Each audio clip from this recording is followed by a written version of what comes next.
This morning, we're shedding light on an often misunderstood neurological disorder. We're talking about Tourette's syndrome. It is Tourette's Syndrome Awareness Month. Joining us now to talk about it are Linda McCready and her 12-year-old daughter, Megan. Linda and Megan, good morning to you. Welcome to Charlotte today. Good morning. Good morning. I know that the Tourette's Syndrome Awareness Month started May 15th, runs through June 15th, and you really just want to bring awareness to it. As we mentioned, it's often misunderstood. I think a lot of times people hear about Tourette's Syndrome and they think it's somebody who cusses uncontrollably. That is a very small percentage of people who have Tourette's Syndrome, correct? Yes, it is. Yes. I mean, I can't say nobody has, but yes, people do have it, but there's so much more to Tourette's Syndrome than that. There's, it can range, that's why it's a syndrome, it can range from small tics like blinking and sniffing to convulsions and not being able to eat or walk. Depending on the severity of the case, correct. It's a series of tics, physical, vocal tics, like you said. It can be obsessive clearing of the throat or sniffing, something, those kinds of things. And they have to be present, those tics have to be present for more than a year to be considered somebody who has Tourette's Syndrome. Yes. Okay. You want people to know that it can't be controlled. Yes. Explain that some more. Sure. Do you want to? Do you want to take that, Megan?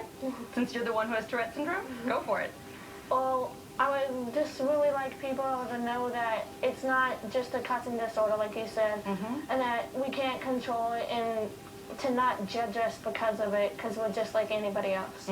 That's an important lesson for everyone to learn, Megan. It's a neurological disorder. It's like their brain sends movement signals that are unwanted and not able to control. It's like if you're trying to hold in a sneeze or a blink, it's got to come out. You can't hold it in. Right. Yeah. We should mention that you are now homeschooled. Your mom is homeschooling you. It's because you had what was happening at school that your mom felt it was time for you to be homeschooled. They would judge me, and I would have to step out of the classroom because my tics would get so bad. And they would just think that I was contagious with a disease. And it's not contagious. That's another thing that Mom Linda wanted to make it clear, is that it is not something that's contagious in any way. Yeah, unfortunately, they even did something like the Megan touch at school, where if they touched her, they had some kind of they acted like they had some kind of contagious disease, and it was just very ostracizing for her. And that's why you want people to know you're just like everybody else. You just might do some things that look a little interesting at times, right? Or make some sounds that are a little bit, might seem a little strange to some people. And it's just a little hiccup in your brain. And when she's doing that, either we would please don't stare, either ignore it or ask us about it. We're happy to tell you all about it, right?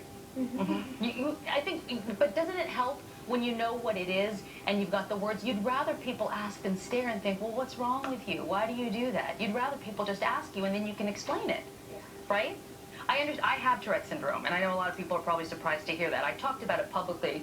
I talked about it on your radio show 11 years ago, something like that. And I don't talk about it a lot because it's not my favorite subject, if I'm being completely honest. And I'm sorry for that. I should embrace it because I think it can help girls like you. I know that someday you would like to be an actress.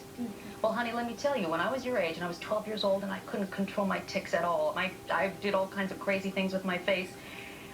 I've been on television now for 22 years, so just remember that, you know. And I say that as hope to you as her mother, that she will go on to live a very full life and, you know, fall in love and all those kinds of things. But I think that's the biggest thing, is just treat people with respect and have some tolerance and don't stare and just ask questions. And it's not funny to joke about it either. No.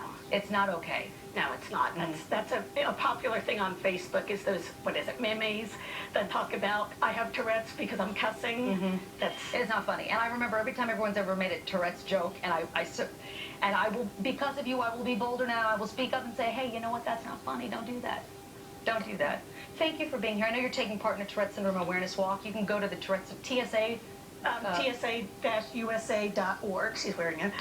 Okay, very good. Thank you so much for being here and sharing your story today. And keep in touch. Thank you so much for having us. All right, thank you very much. Megan, I'm very proud of you, and you too. I don't like to talk about it.